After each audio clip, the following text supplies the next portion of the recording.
Hello ലോയ്റ്റി, ഇന്ന് നമ്മൾ പഠിക്കാൻ പോകുന്ന ലെസൺ ഡാറ്റീവ് കാസസ് ആണ്. നമ്മൾ ജർമ്മൻ സ്റ്റാർട്ട് ചെയ്തപ്പോൾ പറഞ്ഞിരുന്നു നമുക്ക് 4 കാസസ് പഠിക്കാനായിട്ടുണ്ടായിരുന്നു. അതായത് first one nominative, second one accusative, third one dative and final one ആണ് ഗെനറ്റീവ് കാസസ്. ഇതിൽ നോമിനാറ്റീവും അക്യൂസാറ്റീവും അതുപോലെ തന്നെ ഡാറ്റീവും നമുക്ക് A1ലാണ് പഠിക്കാനായിട്ടുള്ളത്. ആൻഡ് ലാസ്റ്റ് കാസസ് ആയിട്ടുള്ള ഗെനറ്റീവ് നമുക്ക് B1ലാണ് ഡീറ്റെയിൽ ആയിട്ട് പഠിക്കാനായിട്ടുള്ളത്. അപ്പൊ നമുക്ക് ഡാറ്റീവ് കാസസ് സ്റ്റാർട്ട് ചെയ്യുന്നതിന് മുന്നേ നോമിനാറ്റീവ് കാസസും അക്യൂസാറ്റീവ് കാസസും എന്താണെന്നുള്ളതൊന്ന് ജസ്റ്റ് ഒന്ന് റിവൈസ് ചെയ്ത് നോക്കാം. അപ്പോൾ നോമിനാറ്റീവ് കാസസ് എന്തായിരുന്നു? അതിൽ നമ്മൾ ഹൂ എന്നുള്ള ഒരു ക്വസ്റ്റ്യൻ ആൻസർ ചെയ്യായിരുന്നു നോമിനാറ്റീവ്ലി ചെയ്തിരുന്നത്. അതിന്റെ സ്ട്രക്ചർ എന്ന് പറയുമ്പോൾ സെന്റൻസ് സ്ട്രക്ചർ എന്ന് പറയുന്നത് subject plus verb plus etcetera. അതായത് അവിടെ ഒരു അഡിയേറ്റീവ് അല്ലെങ്കിൽ TMP, ടൈമോ മാനറോ പ്ലേസോ മാത്രമേ ഉണ്ടായിരിക്കുള്ളൂ. അല്ലാതെ ആ ഒരു സെന്റൻസിൽ ഒരു ഒബ്ജക്റ്റ് ഉണ്ടായിരിക്കില്ല. ഒരു സബ്ജക്റ്റും വെർബും മാത്രം വരുന്ന ഒരു സിമ്പിൾ സെന്റൻസിനെയാണ് നമ്മൾ നോമിനാറ്റീവില് പറയാം. അതായത് ഒരു സെന്റൻസിലെ മെയിൻ സബ്ജക്റ്റ് എപ്പോഴും നോമിനാറ്റീവില് വേണം നമ്മൾ എഴുതാനായിട്ട്. ഇനി സെക്കൻഡ് കാസസ് ആയിട്ടുള്ള അക്യൂസാറ്റീവ് നോക്കുമ്പോൾ എന്തായിരുന്നു? അക്യൂസാറ്റീവ് കാസസിൽ വാസ് എന്നുള്ള ക്വസ്റ്റ്യൻ ആയിരുന്നു ആൻസർ ചെയ്തുകൊണ്ടിരുന്നത്. അതിന്റെ സെന്റൻസ് സ്ട്രക്ചർ എന്ന് പറയുമ്പോൾ subject plus verb plus direct object ആയിരുന്നു. അതായത് ഡയറക്റ്റ് ഒബ്ജക്റ്റ് അല്ലെങ്കിൽ അക്യൂസാറ്റീവ് ഒബ്ജക്റ്റ് ആയിരുന്നു. ഒരു സെന്റൻസ് സബ്ജക്റ്റും വെർബിനെയും കൂടാതെ ഒരു ഒബ്ജക്റ്റ് കൂടി ആ ഒരു സെന്റൻസിൽ ഉണ്ടായിരിക്കും. ഡയറക്റ്റ് ആയിട്ടുള്ള ഒരു ഒബ്ജക്റ്റ്, അതായത് മോസ്റ്റ്ലി ഒരു തിങ് ആയിരിക്കും. നമ്മൾ പറഞ്ഞിരുന്നു ഒരു നോമിനാറ്റീവ് കാസസ് എപ്പോഴും സബ്ജക്റ്റ് ആയിട്ട് മാത്രമേ വരുള്ളായിരുന്നു. പക്ഷേ അക്യൂസാറ്റീവ് വരുമ്പോഴോ, അക്യൂസാറ്റീവ് ആ ഒരു സെന്റൻസിൽ അടുത്തൊരു ഒബ്ജക്റ്റ് വരികയാണെങ്കിൽ അത് അക്യൂസാറ്റീവിലാണ് വരിക. ഇനി ഡാറ്റീവ് പഠിക്കുമ്പോൾ എന്തായിരിക്കും? ഡാറ്റീവിന്റെ സെന്റൻസ് സ്ട്രക്ചർ എന്ന് പറയുമ്പോൾ subject plus verb plus direct object plus ഒരു ഇൻഡയറക്റ്റ് ഒബ്ജക്റ്റ്, അതായത് ഒരു ഡാറ്റീവ് ഒബ്ജക്റ്റ് കൂടി ആ ഒരു സെന്റൻസിൽ ഉണ്ടായിരിക്കും. അക്യൂസാറ്റീവ് പറഞ്ഞപ്പോൾ നമ്മൾ പറഞ്ഞു ഒരു സെന്റൻസ് നമ്മൾ ബിൽഡ് ചെയ്യുന്ന ഒരു സെന്റൻസ് അക്യൂസാറ്റീവിലാണെന്ന് മനസ്സിലാക്കാനായിട്ട് നമുക്ക് എന്തൊക്കെ നോക്കാം? ആ ഒരു സെന്റൻസിൽ ഒബ്ജക്റ്റ് വന്നു കഴിഞ്ഞാൽ എന്താണ്? അതൊരു അക്യൂസാറ്റീവ് ആണെന്ന് മനസ്സിലാക്കാം. പിന്നെ അക്യൂസാറ്റീവിൽ നമുക്ക് ഒരുപാട് പ്രപ്പോസിറ്റ്യോണൻസ് ഉണ്ടായിരുന്നു. ഈ പ്രപ്പോസിറ്റ്യോണൻ കഴിഞ്ഞിട്ട് അക്യൂസാറ്റീവ് പ്രപ്പോസിറ്റ്യോണൻ കഴിഞ്ഞിട്ട് വരുന്ന ഒബ്ജക്റ്റുകളെല്ലാം അക്യൂസാറ്റീവിൽ വേണം നമ്മൾ എഴുതാനായിട്ട്. പിന്നെ അതുപോലെ തന്നെ അക്യൂസാറ്റീവിന് പ്രത്യേക തരം വെർബുകൾ ഉണ്ടായിരുന്നു. ഈ വെർബുകളെല്ലാം കഴിഞ്ഞു വരുന്ന അക്യൂസാറ്റീവ് വെർബുകൾ കഴിഞ്ഞു വരുന്ന ഒബ്ജക്റ്റ് എപ്പോഴും അക്യൂസാറ്റീവിൽ തന്നെ വേണം എഴുതാനായിട്ട്. ഇനി നമുക്ക് ഡാറ്റീവ് കാസസിലേക്ക് കിടക്കാം. ഇപ്പോൾ നോമിനാറ്റീവും അക്യൂസാറ്റീവും ചെറുതായിട്ടൊന്ന് ഷോർട്ടായിട്ട് നമ്മൾ പറഞ്ഞു. ഒരു സെന്റൻസിലെ മെയിൻ സബ്ജക്റ്റ് അക്യൂസാറ്റീവിലുള്ള സെന്റൻസ് ആവട്ടെ, നോമിനാറ്റീവിലുള്ള സെന്റൻസ് ആയിക്കോട്ടെ, ഏതൊരു ടൈപ്പ് സെന്റൻസ് ആയിക്കോട്ടെ, ആ ഒരു സെന്റൻസിലെ മെയിൻ സബ്ജക്റ്റ് എപ്പോഴും നോമിനാറ്റീവിലായിരിക്കും വരിക. അതിൽ വരുന്ന ഒബ്ജക്റ്റ് മാത്രമേ മാറാനായിട്ടുള്ള ചാൻസ് ഉള്ളൂ. ആ ഒരു ഒബ്ജക്റ്റ് എന്തായിരിക്കാം? മേ ബി ഒരു അക്യൂസാറ്റീവ് ആയിരിക്കാം, മേ ബി ഡാറ്റീവ് ആയിരിക്കാം. അപ്പൊ അക്യൂസാറ്റീവ് ആണെന്ന് മനസ്സിലാക്കാനായിട്ട് വെർബുകളെ അതുപോലെ തന്നെ പ്രപ്പോസിറ്റ്യോണനും വെച്ചിട്ട് മനസ്സിലാക്കാം. ഇനി ഡാറ്റീവിന്റെ കൂടെ നോക്കാം. നമുക്ക് ഡാറ്റീവില് നമുക്ക് ടു ഹൂം എന്നുള്ള ക്വസ്റ്റ്യൻ, വെം എന്നുള്ള ക്വസ്റ്റ്യൻ ആണ് ഡാറ്റീവ് കാസസ് ആൻസർ ചെയ്യുക. ഇതിന്റെ സെന്റൻസ് സ്ട്രക്ചർ വരുമ്പോൾ സബ്ജക്റ്റ് പ്ലസ് വെർബ് പ്ലസ്, അതായത് nominative subject plus verb plus ഒരു ഡാറ്റീവ് ഒബ്ജക്റ്റ് കഴിഞ്ഞിട്ട് ഒരു അക്യൂസാറ്റീവ് ഒബ്ജക്റ്റ് കൂടി ഉണ്ടായിരിക്കും. ചിലപ്പോഴേ അവിടെ ഒരു അക്യൂസാറ്റീവ് ഒബ്ജക്റ്റ് ഉണ്ടായിരിക്കുള്ളൂ. എന്തായാലും അവിടെ ഒരു ഇൻഡയറക്റ്റ് ആയിട്ടുള്ള ഒരു ഒബ്ജക്റ്റ്, ഒരു ഡാറ്റീവ് ഒബ്ജക്റ്റ് ഉണ്ടായിരിക്കും. ഇനി ആ ഒരു ഡാറ്റീവ് ഒബ്ജക്റ്റ് ഇല്ലാന്നുണ്ടെങ്കിൽ നോർമലി അത് എന്തായിരിക്കും? ഒരു അക്യൂസാറ്റീവിലുള്ള ഒരു ഒബ്ജക്റ്റ് ആയിരിക്കും. ഇനി നമുക്കൊരു എക്സാമ്പിൾ നോക്കാം. Petra cook her husband a soup. Petra എന്താണ്? അവളുടെ ഹസ്ബൻഡിന് ഒരു സൂപ്പ് ഉണ്ടാക്കി കൊടുത്തു എന്നുള്ളതാണ് സെന്റൻസ്. അപ്പൊ ഈ ഒരു സെന്റൻസ് നോക്കുമ്പോൾ പേട്ര എന്ന് പറയുന്ന ഒരു സബ്ജക്റ്റും കുക്ക് എന്ന് പറയുന്ന വെർബും അതുകൂടാതെ ഹെർ ഹസ്ബൻഡ് എന്ന് പറയുന്ന ഒരു ഒബ്ജക്റ്റും എ സൂപ്പ് എന്നും ഒരു ഒബ്ജക്റ്റ് കൂടിയുണ്ട്. 2 ഒബ്ജക്റ്റ് ആ ഒരു സെന്റൻസിൽ വന്നു. അപ്പൊ ഈ ഒരു സെന്റൻസ് നമ്മൾ ഏതിൽ വേണം എഴുതാനായിട്ട്? ഈ ഒരു സെന്റൻസിൽ ഒരു അക്യൂസാറ്റീവ് ഒബ്ജക്റ്റ് ഉണ്ടായിരിക്കും, അതുപോലെ തന്നെ എന്താണ്? ഒരു ഡാറ്റീവ് ഒബ്ജക്റ്റ് കൂടി ഈ ഒരു സെന്റൻസിൽ ഉണ്ടായിരിക്കും. അപ്പോൾ മെയിൻ സബ്ജക്റ്റ് നമ്മൾ എപ്പോഴും എന്തിലാണ് എഴുതേണ്ടത്? നോമിനാറ്റീവിൽ വേണം എഴുതാനായിട്ട്. അപ്പോൾ മെയിൻ സബ്ജക്റ്റ് ആയിട്ടുള്ള പേട്ര ആണ്. ഇത് സാധാ പേര് എഴുതുന്ന പോലെ തന്നെ പേട്ര എന്ന് എഴുതാം. അതിനുശേഷം കുക്കിന് നമ്മൾ കൊഹൻ എന്ന് പറയും. കൊഹൻ എന്നുള്ളതിനെ കോൺജുഗേറ്റ് ചെയ്യണം. നമ്മൾ എല്ലാ വെർബിനെയും സബ്ജക്റ്റിനനുസരിച്ച് നമ്മൾ കോൺജുഗേറ്റ് ചെയ്യണം. അങ്ങനെ കൊഹൻ എന്നുള്ളത് കൊഹ്റ്റ് എന്നായിട്ട് മാറും. ആൻഡ് ഇനി അടുത്തത് ഈ ഒരു സെന്റൻസിൽ ഹെർ ഹസ്ബൻഡും ഉണ്ട്, അതുപോലെ തന്നെ സൂപ്പും ഉണ്ട്. ഇതിലെന്താണ്? ഇതിൽ ഒന്ന് ഡയറക്റ്റ് ഒബ്ജക്റ്റും ഒന്ന് അക്യൂസാറ്റീവ് ഒബ്ജക്റ്റും, ഒന്ന് ഡയറക്റ്റ് ഒബ്ജക്റ്റും ഒന്ന് ഇൻഡയറക്റ്റ് ഒബ്ജക്റ്റും ആണ്. അപ്പൊ ഇതിൽ ഏതാണ് ഡയറക്റ്റ് ഏതാണ് ഇൻഡയറക്റ്റ് എന്നുള്ളതാണ് നമ്മൾ ആദ്യം കണ്ടുപിടിക്കേണ്ടത്. ഡയറക്റ്റ് ഒബ്ജക്റ്റ് അക്യൂസാറ്റീവിലാണ് എഴുതേണ്ടത്, ഇൻഡയറക്റ്റ് ഒബ്ജക്റ്റ് ഡാറ്റീവിൽ വേണം എഴുതാനായിട്ട്. ഇവിടെ ഈ ഒരു സെന്റൻസിലെ ഡയറക്റ്റ് ഒബ്ജക്റ്റ് എന്താണ്? എ സൂപ്പ് എന്നുള്ളതല്ലേ ഇവിടുത്തെ ഡയറക്റ്റ് ഒബ്ജക്റ്റ്. അപ്പൊ ഈ ഡയറക്റ്റ് ഒബ്ജക്റ്റ്, അതായത് എന്ത്, ഈ ഒരു സബ്ജക്റ്റിൽ എന്തുണ്ടാക്കി, പേട്ര എന്താണ് കുക്ക് ചെയ്തത് എന്നുള്ളതല്ലേ അക്യൂസാറ്റീവ്. എന്ത് എന്നുള്ള ക്വസ്റ്റ്യൻ അല്ലേ അക്യൂസാറ്റീവ് ആൻസർ ചെയ്യാറ്. അപ്പൊ എന്ത് എന്നുള്ളത് ഇവിടെ ഐൻ സുപ്പാണ്, ഐനെ സുപ്പയാണ്. അപ്പൊ ഐനെ സുപ്പ എന്നുള്ളത് നമ്മൾ അക്യൂസാറ്റീവിൽ എഴുതും. ആൻഡ് ആർക്ക് ഉണ്ടാക്കി കൊടുത്തു, ടു ഹൂം. വെം എന്നുള്ള ക്വസ്റ്റ്യൻ ആണ് ഡാറ്റീവ് ആൻസർ ചെയ്യുക. അപ്പൊ വെം എന്നുള്ളത് നമ്മൾ ഡാറ്റീവിൽ വേണം എഴുതാനായിട്ട്. ഡാറ്റീവില് ദെയ്മൻ എന്നായിട്ട് മാറും. പേട്ര കൊഹ്റ്റ് ദെയ്മൻ ഐനെ സുപ്പേ എന്നായിട്ട് മാറും. ഓക്കെ, ഇനി അടുത്തൊരു എക്സാമ്പിൾ നോക്കാം. I gave my husband A kiss. ഞാൻ എൻ്റെ ഹസ്ബൻഡിന് ഒരു കിസ് കൊടുത്തു. ഇതാണ് അടുത്തൊരു സെന്റൻസ്. ഈ ഒരു സെന്റൻസ് നോക്കുമ്പോൾ എന്താണ്? ഒരു സബ്ജക്റ്റ് ഉണ്ട്, വെർബ് ഉണ്ട്, രണ്ട് ഒബ്ജക്റ്റ് ഉണ്ട്. അതായത് ഒരു ഡയറക്റ്റ് ഒബ്ജക്റ്റും ഉണ്ട്, അതിലൊരു ഇൻഡയറക്റ്റ് ഒബ്ജക്റ്റും ഉണ്ട്. അപ്പൊ നമുക്ക് ഈ ഒരു സെന്റൻസ് കൺവേർട്ട് ചെയ്യുമ്പോൾ എന്താണ്? ഇതിൽ ഡയറക്റ്റ് ഒബ്ജക്റ്റ് അക്യൂസാറ്റീവിലും ഇൻഡയറക്റ്റ് ഒബ്ജക്റ്റ് നമ്മൾ ഡാറ്റീവിലും വേണം എഴുതാനായിട്ട്. ഈ ഒരു സെന്റൻസ് കൺവേർട്ട് ചെയ്യുമ്പോൾ മെയിൻ സബ്ജക്റ്റ് നമ്മൾ പറഞ്ഞിരുന്നു, ഒരു സെന്റൻസിലെ മെയിൻ സബ്ജക്റ്റ് എപ്പോഴും എന്തിൽ വേണം എഴുതാനായിട്ട്? നോമിനാറ്റീവിൽ വേണം എഴുതാനായിട്ട്.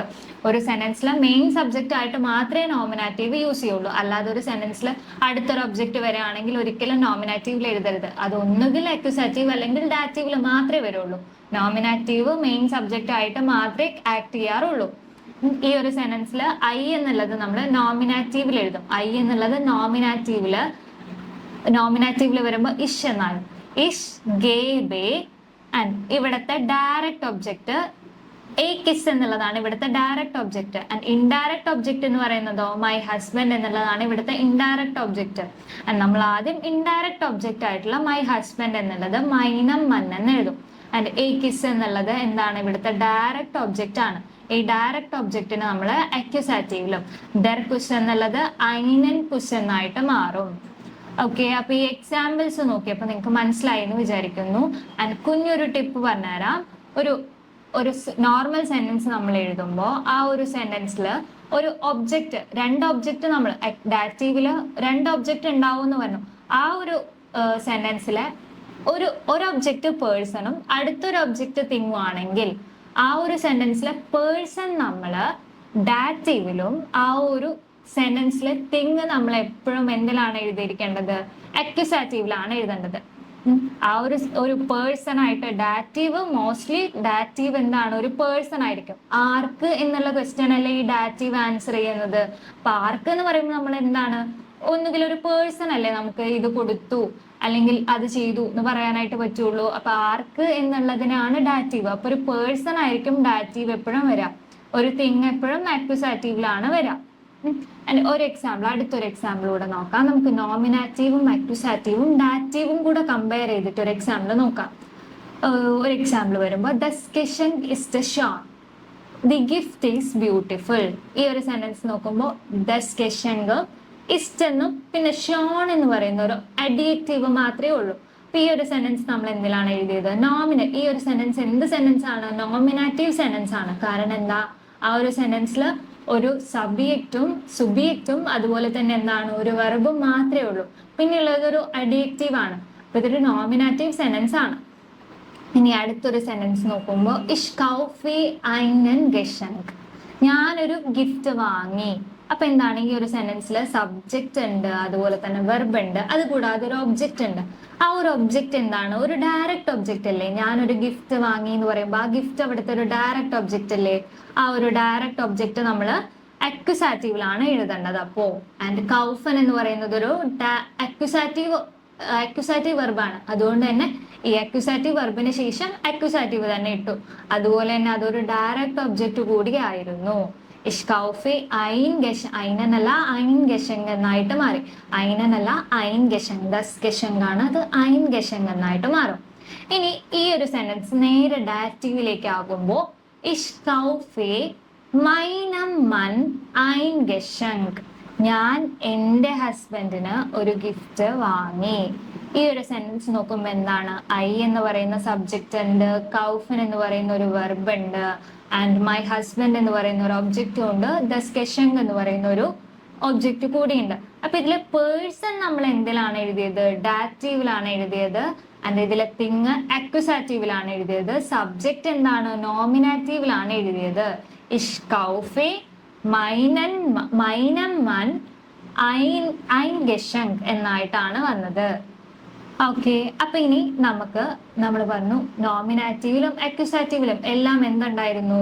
ആർട്ടിക്കിൾസ് ഉണ്ടായിരുന്നു. അതുപോലെ തന്നെ ഡാറ്റീവിനും ആർട്ടിക്കിൾസ് ഉണ്ട്.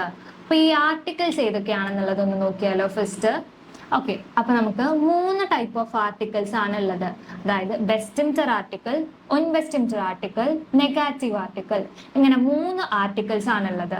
ബെസ്റ്റിംറ്റർ ആർട്ടിക്കിളില് ദി എന്നുള്ള ദി എന്ന് കാണിക്കാൻ വേണ്ടിയിട്ടാണ് ബെസ്റ്റിംറ്റർ ആർട്ടിക്കിൾ യൂസ് ചെയ്യുക. ഉൻബെസ്റ്റിംറ്റർ ആർട്ടിക്കിളോ എ അല്ലെങ്കിൽ ആൻ എന്ന് കാണിക്കാൻ വേണ്ടിയിട്ടാണ് ഉൻബെസ്റ്റിംറ്റർ ആർട്ടിക്കിൾ യൂസ് ചെയ്യാറ്. ഇനി നെഗാറ്റീവ് ആർട്ടിക്കിൾ വരുമ്പോൾ നോ അല്ലെങ്കിൽ നോട്ട് എന്നൊക്കെ കാണിക്കാൻ വേണ്ടിയിട്ടാണ് നെഗാറ്റീവ് ആർട്ടിക്കിൾ യൂസ് ചെയ്യാറ്. അതുപോലെ തന്നെ എന്താണ്? ജർമ്മനിൽ ഓരോ തിങ്ങിനും അതിൻ്റെതായ ജെൻഡേഴ്സ് ഉണ്ട്. അതുപോലെ തന്നെ മസ്കുലിൻ, ഫെമിനിൻ, നോയിട്രം, പ്ലൂറൽ. ഇതില് ഓരോ ഒബ്ജക്റ്റിനും ഓരോ ജെൻഡേഴ്സ് ഉണ്ട്. ഈ ജെൻഡേഴ്സ് ഡാറ്റീവിൽ വരുമ്പോൾ എന്താണ്? ഡാറ്റീവ് ഒബ്ജക്റ്റ് ആണെങ്കിൽ ആ ജെൻഡർ ഡാറ്റീവിൽ, ആ ആർട്ടിക്കിൾ ഡാറ്റീവിൽ വേണം നമ്മൾ എഴുതാനായിട്ട്. അപ്പോൾ ആർട്ടിക്കിൾസ് നോക്കാം നമുക്ക്. ഡാറ്റീവ് ആർട്ടിക്കിൾസ് നോക്കാം. ബെസ്റ്റിംറ്റർ ആർട്ടിക്കിൾ വരുമ്പോൾ മസ്കുലിൻ ദെയിം എന്നായിട്ട് മാറും. ഫെമിനിൻ ദർ എന്നായിട്ട് മാറും. നോമിനാറ്റീവിൽ എന്തായിരുന്നു? ദി ആയിരുന്നു. അത് ദി എന്നുള്ളത് ഫെമിനിനിൽ വന്നപ്പോ എന്തായിട്ട് മാറി? ദർ എന്നായിട്ട് മാറി. മസ്കുലിൻ ദർ എന്നുള്ളത് ദെയിം എന്നായിട്ട് മാറി. നോയിട്രം അതുപോലെ തന്നെ നോയിട്രം ദസ് എന്നുള്ളത് ദെയിം എന്നായിട്ടാണ് മാറുക. ആൻഡ് പ്ലൂറൽ വരുമ്പോൾ ദെയിം പ്ലസ് എൻ എന്നായിട്ട് മാറും. അതായത് ആർട്ടിക്കിള് ദെയിൻ എന്നായിട്ട് മാറിയിട്ട് ആൻഡ് ആ ഒരു നൗണില്ലേ, നൗണിന്റെ കൂടെ ഒരു എക്സ്ട്രാ എൻ നമ്മൾ ആഡ് ചെയ്യണം. ആൻഡ് ഇനി ഉൻബെസ്റ്റിംറ്റർ ആർട്ടിക്കിൾ നോക്കാം. ഉൻബെസ്റ്റിംറ്റർ ആർട്ടിക്കിള് മസ്കുലിൻ കേസിൽ വരുമ്പോൾ ഐനം എന്നായിട്ട് മാറും. ഫെമിനിനില് ഐനർ, നോയിട്രം ഐനം. നെഗാറ്റീവ് ആർട്ടിക്കിൾ കൈനം, കൈനർ, കൈനം, കൈനിൻ പ്ലസ് എൻ എന്നായിട്ടാണ് മാറുന്നത്. ഈ ഡാറ്റീവ് ആർട്ടിക്കിൾസ് ഒന്നുകൂടെ നോക്കാം. 3 ആർട്ടിക്കിൾസ് ആണുള്ളത്. ബെസ്റ്റിംറ്റർ ആർട്ടിക്കിൾ, ഉൻബെസ്റ്റിംറ്റർ ആർട്ടിക്കിൾ, നെഗാറ്റീവ് ആർട്ടിക്കിൾ. ഇങ്ങനെ 3 ആർട്ടിക്കിൾസ് ആണുള്ളത്. ഇതിൽ ബെസ്റ്റിംറ്റർ ആർട്ടിക്കിൾ ദെയിം, ദർ, ദെയിം പ്ലസ് എൻ എന്നായിട്ടാണ് മാറുന്നത്.